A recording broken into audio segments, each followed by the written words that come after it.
Recording in progress.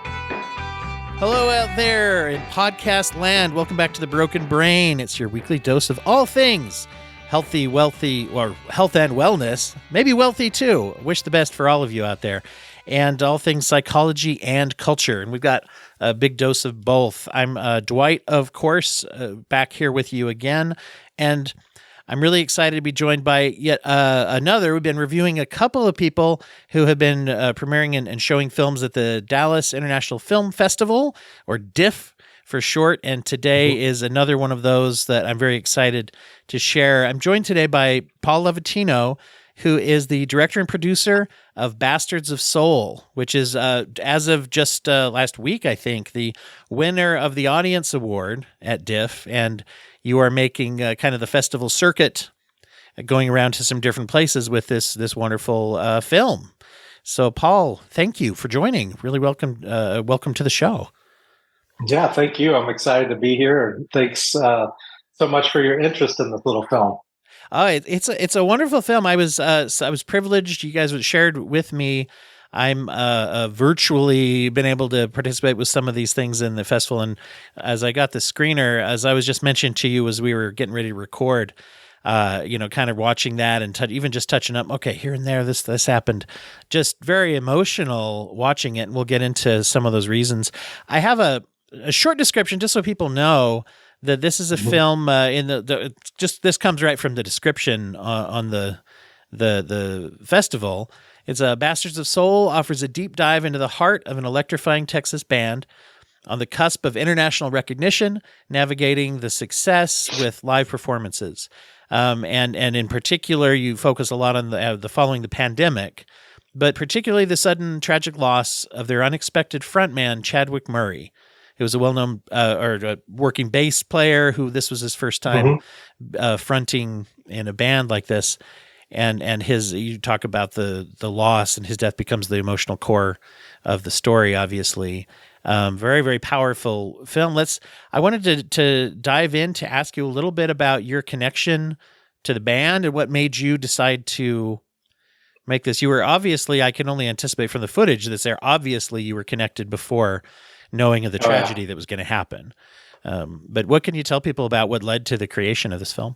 Yeah, I think, Chadwick was a friend of mine from high school, and we always stayed in touch over the years as our careers kind of ebbed and flowed and grew. And I ran into him in Deep Ellum, and he told me he was singing in a soul band, and I was kind of taken back by that, like, Chad sings in a soul band?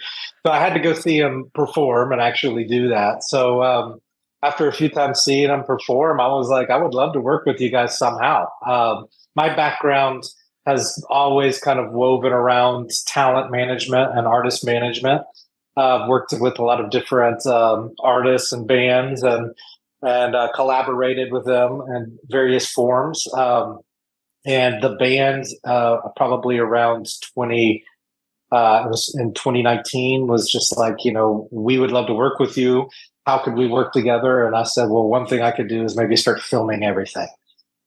Because if I start capturing the content now, we can build out like an EPK and music videos and things like that. But I just knew that I needed to capture those moments.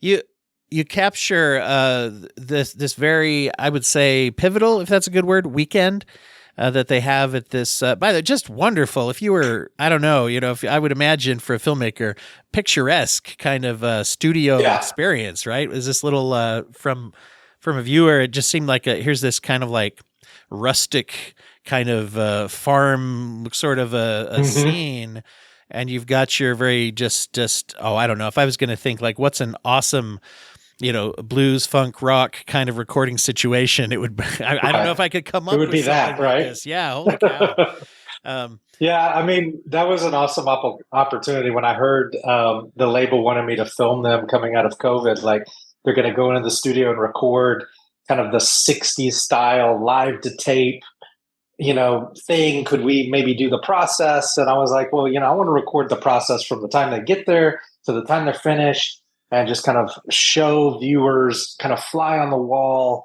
look of what it takes to record music like that. But the Echo Lab is in Argyle, Texas, and it's run and owned by this guy Matt Pitts, who's a wonderful person, wonderful producer. And I had heard about it. It was on a farm. It's in Texas. It's retro, and I was like, I got to get out there. So when I did the first site visit, I brought my camera and I was looking at the shots with my DP, and I was like, oh my God, this is gonna be beautiful. We don't even need to light it. It's just a beautiful setting. I thought it was really interesting that you opened with him literally climbing in his trash can to stamp it down, and he was Yeah. making the point that, well, this part isn't very glorious to be ready. That, oh, there's all these people, and I got to be ready for what am I going to do with their garbage? And Yeah. for me, that set a tone that you followed through on.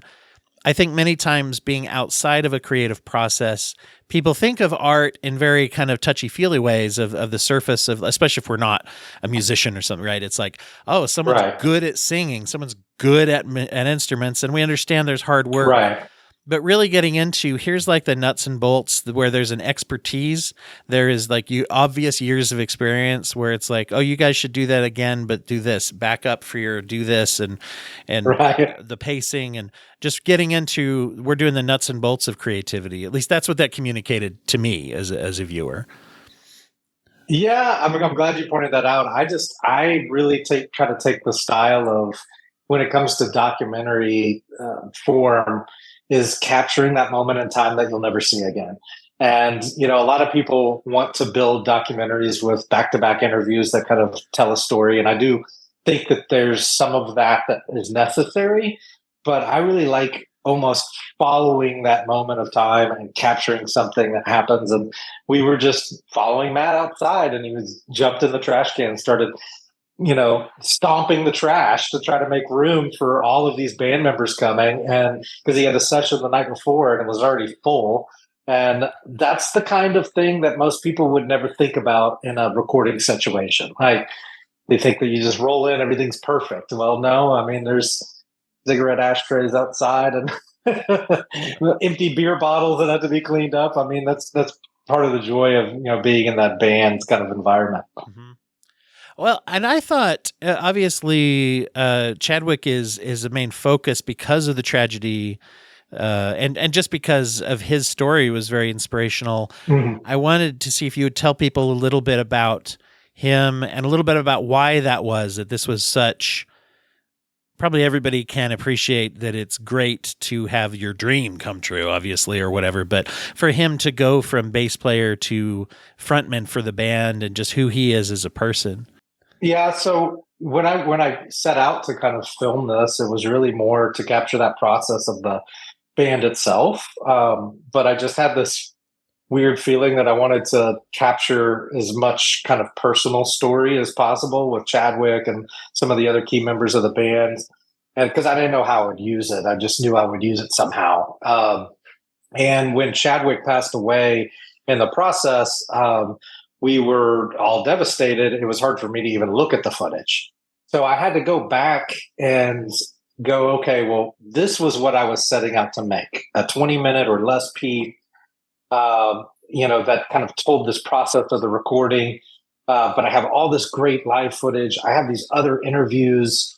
And then there's this story about Chadwick that we have to weave in there because, I mean, he was our hero. He was our lead frontman that we lost. So, going back and kind of thinking through that, telling that story was really important to let people know, like, this was a guy who was always the bass player. He was the rhythm section. He stood kind of back away from the edge of the stage, and he was now standing at the edge of the stage, moving the audience and directing this band. And that was what was so magical, because nobody knew his whole career that he would be doing that.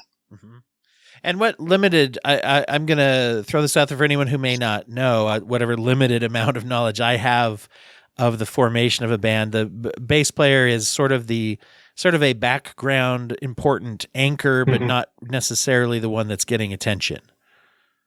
Is that true? Yeah, I mean, yeah, I think, all bands want to say that are all equally important. The rhythm section, because I was always a drummer, and the bass player make up the rhythm section, and they have to really hold that tempo and that vibe for the whole thing to be created on top of, so the guitars and everything else, the keyboards and the vocals and all that are more, what happens up front, but it's always that one lead singer that kind of commands the audience. And Chadwick was always the guy behind that lead singer. He was always the guy that kind of held it down. Incredible performer live. I mean, he was known for sticking his tongue out. He looked like the guy from Kiss, just like, it's just, and he'd flip his bass around and do all kinds of things, but he was never the guy to like sing and really tell the story. And I think that's the difference in what a front man really is. I got to commend the way you captured that too. I have rarely watched anything where I felt as much as if I were sitting in a live performance. I was lucky enough to sit in some places in New Orleans and hear some live music when I've been there, and I sat at Preservation Hall, for example. Mm-hmm. I would say the experience of watching the scenes that you filmed is felt every bit as much as being there as when I was actually in those places. Yeah, I mean, I had the awesome opportunity at one point, kind of coming out of the pandemic before we went into the recording studio, to go in and film the band for a live stream gala.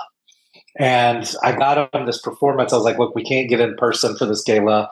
It's got to be live stream. They're raising money. It's an opportunity for you to kind of jam. It was actually with the lead singer of Kool and the Gang, Skip Martin. And I said, do you guys want to be the house band? Because trust me, as soon as we do his songs, I'm going to get them out there and I just want to film you guys. I want you to just go through like 5 of your best songs. I'm going to do them 4 or 5 times each. I just want really intimate footage. And I didn't know what I was going to use it for, but I knew that if I had that was like almost 5 music videos. Mm-hmm. So we were able to get in there without an audience in the way and just really get up close. And then I had some other great footage of them opening up for like the Black Pumas or playing at the Kessler for their album release party and things like that. That I was able to kind of weave together. It really captured what ends up being very important to this, of course, is his skill, and beyond skill, passion. That to me, those were the moments you brought out, were the moments with everybody, but particularly Chadwick, when he was able to tie into the freedom to express the passion. That's what spoke to me. Right. You highlight that a lot in, and now I just wrote The Truth. It's The Truth Something is the name of the song. It's The Truth is what we call it. I was just Truth won't change your minds. There we go. Yeah, I was just actually listening to it. I found it on my stream music before this, but there's the creating of that where they are talking a lot about we should redo the beginning. We should do this. I was wondering if you could share a little bit about the importance of that scene and that process of working on that intro to that song. I found it very moving, and you obviously included it for a reason from that weekend. Could you tell everybody a little bit about that? Yeah, I mean, kind of beginning with the end in mind, it was told to me that we were just going to go in and record 2 songs, A side and a B side, and get those released, and then they would kind of be the kickstart to the final album that they were trying to record. And I said, well, so we were in there capturing everything, and the background singers were late. All these artists, they have different schedules. Some of them like wake up late, they have wives or kids, or car's not working or whatever. And we were out there with the full crew, and most of the band was there, and we were all locked in. And they were warming up, and we realized we don't have the background singers to do this live take. And we didn't want to waste any time. Matt Pence came up with a great idea. Like, I know you guys always wanted to do The Truth. You wanted to do it out here. Maybe we just take a stab at it.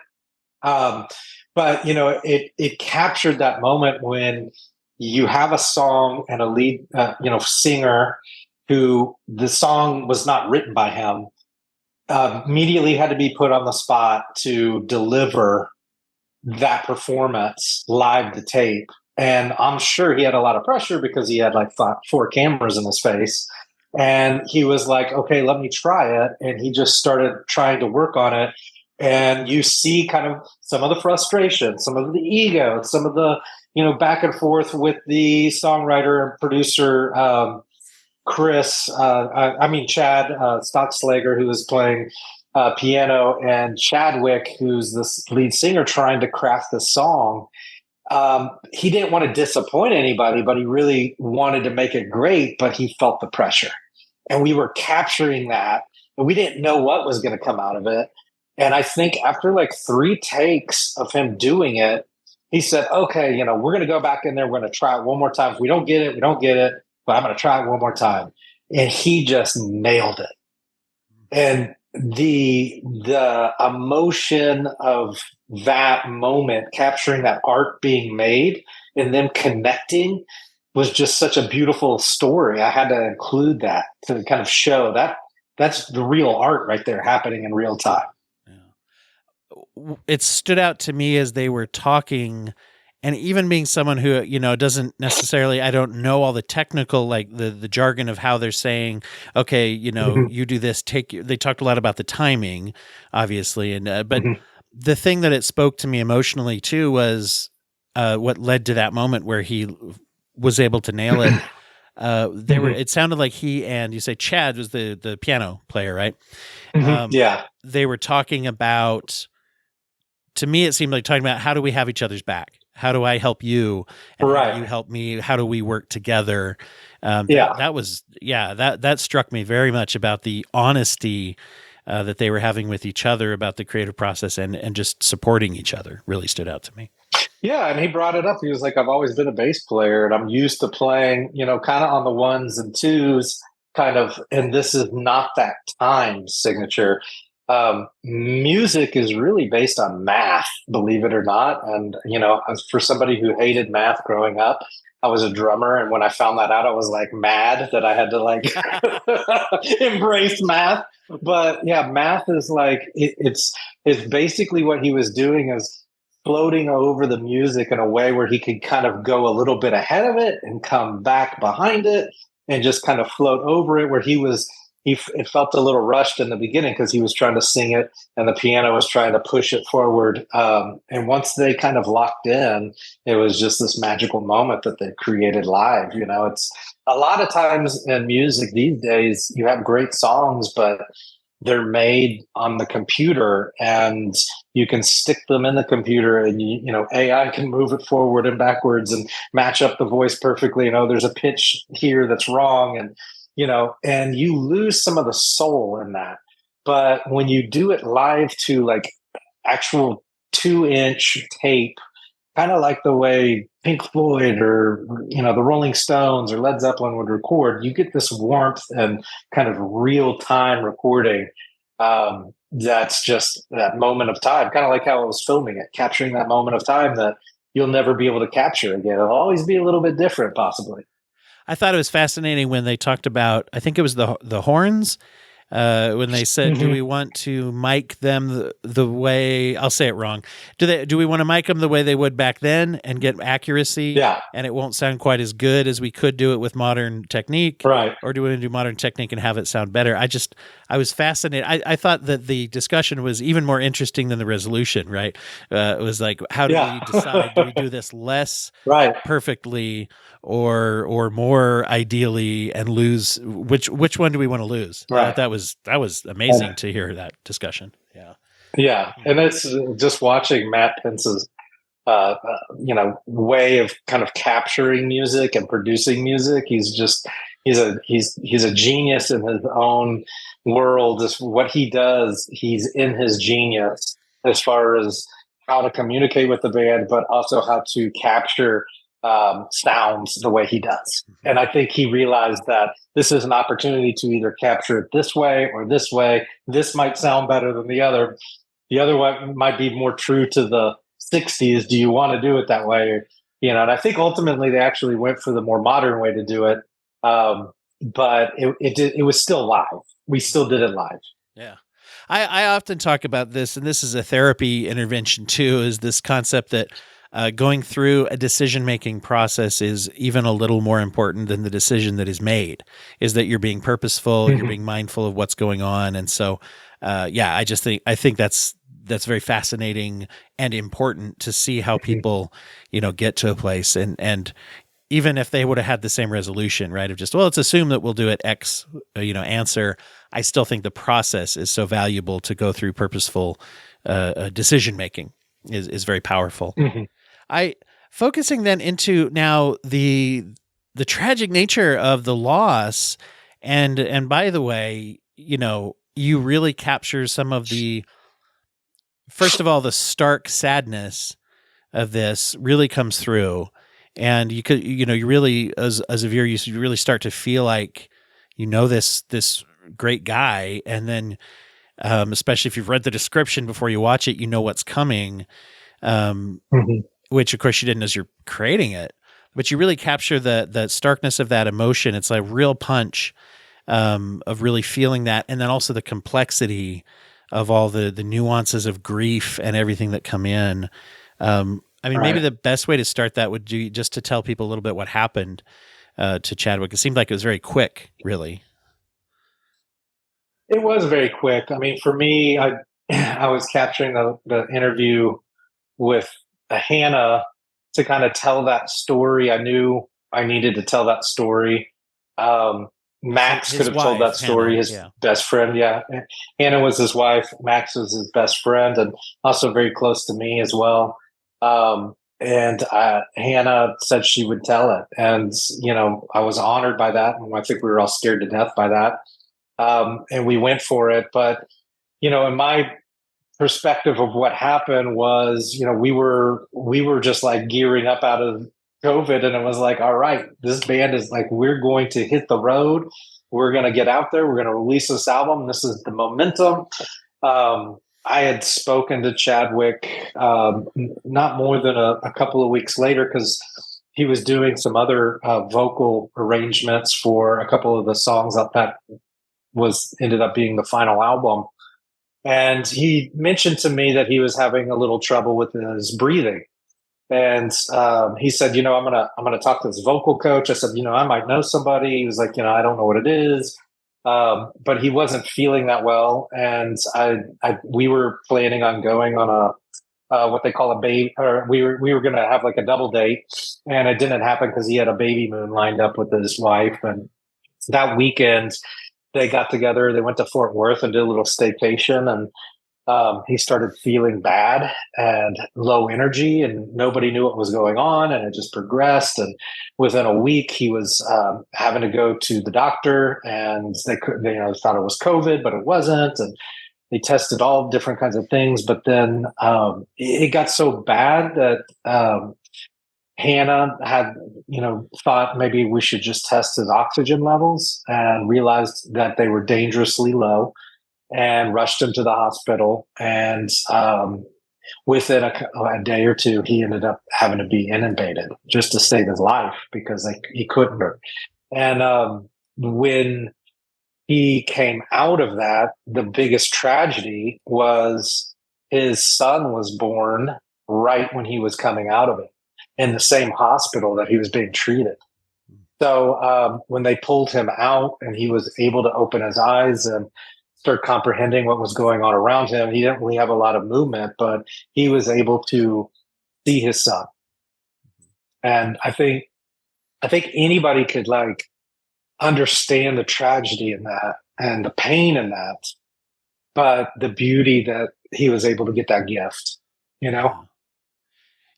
as you showcase him throughout, it was interesting to me how many times in the various times that you were talking to him and interviewing him, both when he was just kind of moving around in the wild, talking to everybody, and when you had, I think there were at least two separate asides where he mentioned, here's the three things he wanted. He wanted to work in music, he wanted to be a father, and he wanted to be a husband, and he had all of them, right?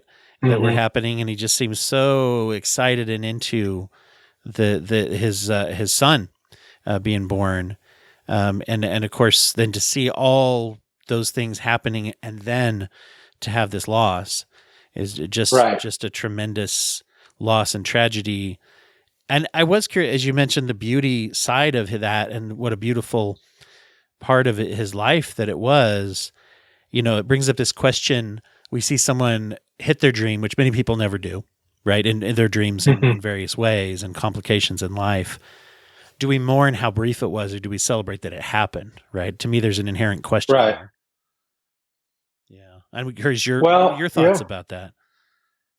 I mean, to me, when I went to tell the story, I didn't want it to be just a sad story about this frontman who died.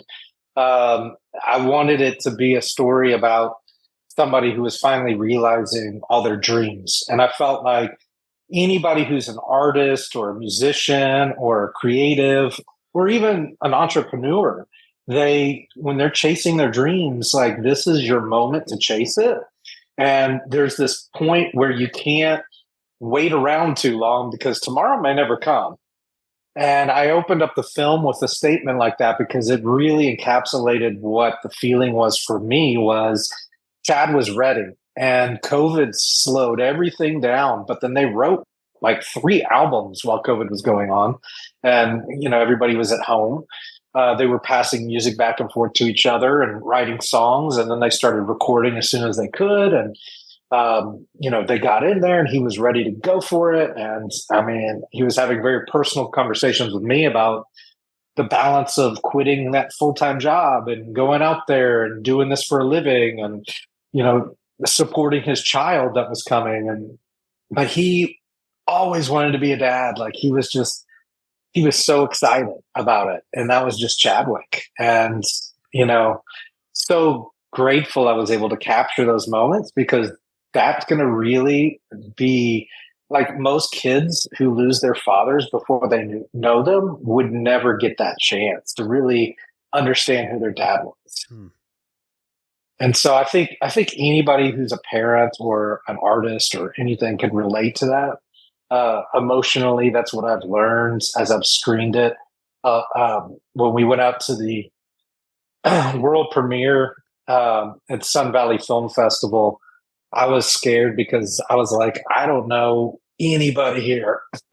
Like, we're out here in Utah. There's a lot of industry professionals out there that were coming, and film buffs and people that are just really big film festival type followers. And this was my first film festival, and I was world premiering. Nobody knew who I was. Nobody knew who this documentary was about, and everybody seemed to fall in love with the band and really relate to that story.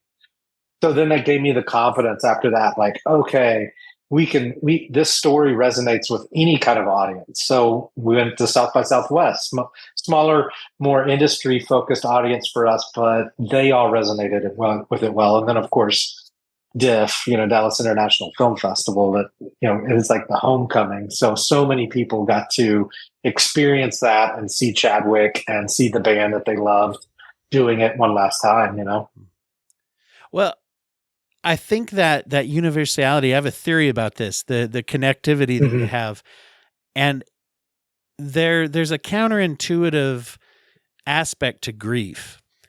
And it ties into something that I really appreciated about the way you presented it as you were interviewing the band members, and you were talking to Hannah and Max, and you're sharing. You didn't try to make a resolution to their grief. I mean, there was a lot of just very raw comments where people were like, "This just sucks. This is just terrible. Yeah, there's nothing about it that's not terrible. This touches the whole experience." People shared these very raw emotions. I didn't get the idea of anyone trying to tie it up with a nice bow to say, and here's the Zen meaning, here's the whatever. And as you put it, your goal was not just to dwell in the sadness, but by embracing those emotions. Here's the counterintuitive thing. By embracing, people find healing and they find the beauty. We find that in our own selves. Without trying to force it to happen. And when we try to force it to happen, I think our grief becomes more toxic sometimes. Right. So this is my idea of this. And I wonder how much of that just came out, and how much of that was that purposeful to try not to tie it up with a bow? Does that make sense as a question? Yeah, I understand that. I don't think I really tried not to come into this with any perceived this is how it needs to finish. I didn't know how the story was going to end um, when we went in to start editing. We spent a good month or two on editing before I really got in with my editor and sat down and really started looking at the edit and going, okay, we got to do this, we got to do that. Once we saw the first take of it, that's when I realized I needed some final interviews. And I went and I got that interview with Hannah and Max. But I knew I needed the bands. And weirdly, it was like the 2-year anniversary of the bands being in that studio. And it was July. And I was like, oh my gosh, we need to go back to that studio and bring them there, because I don't think any of them had been to the studio since then. So we all went back to that studio, and for them to arrive there and feel those emotions and remember those happy times with Chadwick, I knew that I would be able to capture that kind of raw emotion that I needed. It's a healing process for everyone. And I think Skin kind of talked a little bit about that. Skin, the producer, label manager, he talked a little bit about, it all felt like loss. But he goes back to the songs, and it's all about the songs and that them connecting and making that music. And I think that was kind of what wove everything together towards the end, is that they finished this album, they finished these songs and gave that to the world. And I loved the reverence everybody gave to his wife and his son when they talked about that, of how that was the real that was the saddest part, and that was the real loss beyond just that. But then to say, and you include a quote from his name, the studio producer, where he talks about Matt. Yes, that we're doing something here that creates something that 100 years from now may touch someone emotionally. Right. And then also I loved the boy, and it seemed like every time he was on camera, just, Chadwick, just such, it came across to me what a sincere person he was when he talked about his son being the ultimate piece of art or act of art that he could create going forward into the world. Just very touching. I would have never guessed any of that. I was just capturing it in the moment and not realizing what I was really capturing. Yeah. And so then going back and hearing those things being said, it was just like, wow. I mean, it was very powerful. It was very hard. It took us probably 6 months to even look at the footage. I imagine. I just couldn't even look at it. It was so painful, I was curious about that, and I wonder if you'd share a little about how did you finally approach that? Was it just time that was necessary, or did you have to? Yeah, how did y'all even open up and do this project? I had started becoming pretty close with my director of photography as a friend, and opened up a lot to him. Once you become friends with somebody and let your guard down, I think that you start showing who you really are, and you feel more safe. So when he said he wanted to edit with me, I was like, oh my, this is a great situation, because he was close by, and his talent, he's an amazing editor. And so for me, I tried to approach it like other projects, where I would go in and I would start selecting shots, and it was hard for me to look at it. And I kept on putting it off and putting it off. And I was trying to roadmap some ideas. Like I even roadmapped, like, it could be like this, it could be like this, and just throwing some stuff against the wall. And finally, I just realized I needed to give it over to him and just let him, who wasn't as emotionally tied to it as I was because of my friendship with Chadwick, to go in and just spend like a month editing. And then when I finally got to go in with him, I was with my guard down, I was able to feel those emotions and be, okay with doing that. And then over time, looking at it, commenting on it, I won't lie to you, almost every time I watch it, I cry. I mean, it's not an easy subject for anybody, but for somebody who's so close to it, it's hard. But yeah, somebody asked me at the screening the other day at Diff, they were like, how do you do this? I said, I don't know. everybody who comes up to me and has these emotions of loss, they connect with me. I soak that in a lot, and sometimes it's kind of a burden to bear, but it's an important story, and I think it's healing for a lot of people. Mhm. So I take that burden on, and that's why I want the world to see this piece. I feel like the connectivity of people and comes through in several of the things we've already referenced in the film. That was what I took away from it, was the universality of the need to connect. And so that's very that's that's very emotionally relevant. It's very heartwarming. That's the word I'm looking for, is just heartwarming to hear you talk about that was integral to the process of creating the film. It sounds like then you needed him to step in and do the parts that were too hard, and then you're there for obviously the soul and the connectivity to it as well. So that's very interesting to hear that was part of the creation, because it definitely comes across in the project. Yeah. Well, thank you. One of the things that somebody was talking about Chadwick in the film, and it really struck me because they said a thing that people said about my grandpa at his funeral, which is that everybody knew that he cared about them. And people said, I remember at my grandpa was the kind of person who he even towards the end of his life, he had lost most of his sight, and he would go outside the home that he and my grandma lived in, and he'd go for a little walk. He had certain areas he could tell. He knew the little area around to walk safely by himself, but he'd be gone. He disappeared, and she'd go walk, and he's talking to a neighbor. He'd just walk until somebody would be like, "Hey, bud," which was his name. His name was Bud. And he'd stop and be there for an hour and a half, and everybody would tell him everything about their lives. At his funeral, there was a man who got up at this kind of little open mic, and a very interesting thing was nobody really knew who he was. He's just a guy who went to church with them, and he got up and said, "I loved Bud, and he loved me. I knew he did." And nobody knew. I mean, nobody else. It's not like just everybody knew that he loved them, and what a tribute that is to have that be one of the things that you leave behind. And so that hit me very personal. Talking about that universality, right? That really hit me as well. That was something that was left behind in his legacy as well. Yeah, and the laugh. he was known for his laugh. I can't do it. Max is perfect. Like Max's best friend is in the film, can nail his laugh. But he just had this laugh you could hear down the halls of high school. Like he was known for his laugh.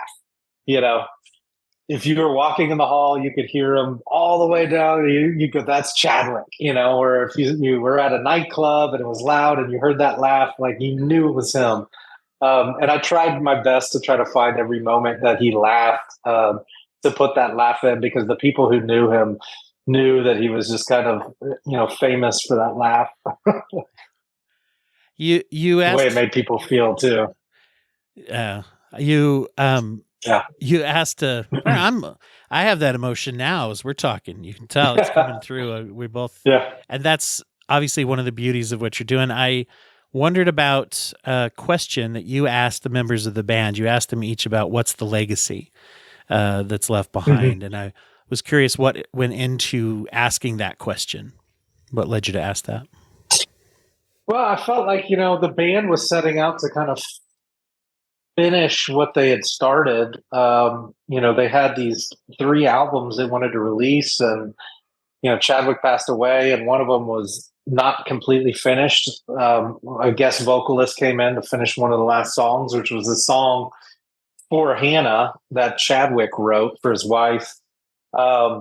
They wanted to make sure that they finished those albums and released them. So they released 2 of them pretty quickly, and then the final one, they waited until about last year sometime to release. And that's the one that had "This Love" on it, sung by a guy named Keith Young, who was one of the background singers that he was just kind of filling in. He had his own career, but he had a certain tone to his voice that was kind of perfect for singing backup on that album. So he came in for that. But I think the band itself wanted to leave that music behind, and give it to the world instead of not just finish it. they had to have, so to me, when I was asking them, I was like, what is the legacy of the band that you want people to remember you by? I wanted to kind of bridge that to what was Chadwick's legacy, because, obviously he's not able to go on with his career and make more music. And this is the end of that era for him. So, I don't know. I had this thought in my head. I think my team and I just thought that would probably be the most powerful ending thing to kind of end on. And then when we went to go finish the edit, that's kind of the foreshadowing I built in the beginning of the film, talking about the legacy, what happened, why did they break up? They were almost on the cusp. You hear these guys saying that, and it's building and building until it's, letting you know these are the final days of the Bastard's Assault. Do you have an answer? What do you think the legacy is after having gone through this process? I think the legacy for the band is a lot of them summed it up as just, they were great guys who made great music, and they were doing, this classic soul sound that a lot of people weren't doing. I mean, they were a bunch of white guys playing with a black lead singer, and they were playing like 60s, Sam Cooke songs. But they were creating some really great songs that I don't think a lot of people would listen to today and not realize they're not like original Sam Cooke songs. I mean, they sound like of that era where you're like, wow, that song, that was a hit in the 70s. You would just never know. They really mastered that. So I think leaving those songs behind is their legacy. I think for Chadwick, it's, definitely his son is his legacy, but also leaving that story behind and letting anybody who could relate to, trying to realize all their dreams before it's too late. That's his legacy, to inspire the next person. It's his legacy. Well, I know that there are people out there, and if you're someone, especially if you're given to emotionality like me or like a lot of us, some people, it's daunting to go into something. I'm going to watch this. I know it's going to be sad. And so I would just encourage people. This is one of those films, I think, when you're going into it, don't think of it as something that's going to be sad, even though there is the sadness there. Think of it as something that's going to be healing, because that's how I found it. I found it on a personal level to be a healing process with that, as you would put it, that universal feeling of grief. As his last song that they finished, was a love letter to Hannah. I made a note as I was preparing for this interview that to me, this film seems like a love letter to your friend, mainly. And I just want to thank you for making it. Yeah. Well, thank you. I appreciate that. I didn't go into it with that sense, and I think I struggled with that a little bit with the beginning of editing it, because I wanted to be as mindful as I could to everybody who was in this band, because they all experienced loss, right? It wasn't just about Chadwick. It was also about these guys all had their own lives, and they were all struggling to, make this happen, and things were finally starting to click. And, I wanted to be mindful of that for sure. But you couldn't doubt that the story was definitely, in a way, a love letter to my friend for sure. Thanks for pointing that out. Well, what can you tell people about? Is this something it's obviously on the festival circuit? Is there a way people are going to be able to look forward to being able to see it, those that aren't going to be able to participate in the festivals and things? Is that anything you can talk about at this point, I guess I should say? Yeah, we'll get it out on a streaming service, hopefully by the end of the year. I don't know which one yet. We're just reaching out to people now. We're trying to build the momentum so it has the best chance of being positioned for people to learn about the band and about Chadwick. And ultimately, that's my goal, is that people learn about the music and we cross the borders of any state and any country, that people will be able to experience this, because they didn't get that chance to tour. So it's kind of like a little bit of a tour for me where I'm traveling around. I'm doing the Hill Country Film Festival next. We have a couple others that have reached out. I think there's probably going to be 4 or 5 more announcements in the next few months of different film festivals in different states.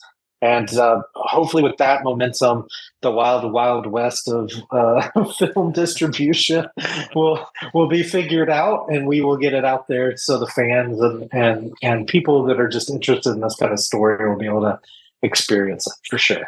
Is there a place where people follow? Like, is it your site or somewhere where people will be able to see announcements just coming out about Bastards? Yeah, Bastards of Soul, bastardsofsoul.com. I'm actually going to launch a section on their website right now that has information about the film, kind of what's coming up, things like that. Right now, you can actually buy merchandise and vinyl and T-shirts and everything from the Bastards website. Social media is the best way: Facebook or Instagram. The Bastards of Soul. It's pretty simple. Just go to the band, and it's all about it there. Paul, thank you again. You've been so gracious in giving your time. Once again, I appreciate just the vulnerability, not just of talking about it, but making it at all that you went through. It's a great gift to everybody, and thank you so much for being on the podcast with me. Thank you. I really appreciate it. It's been wonderful.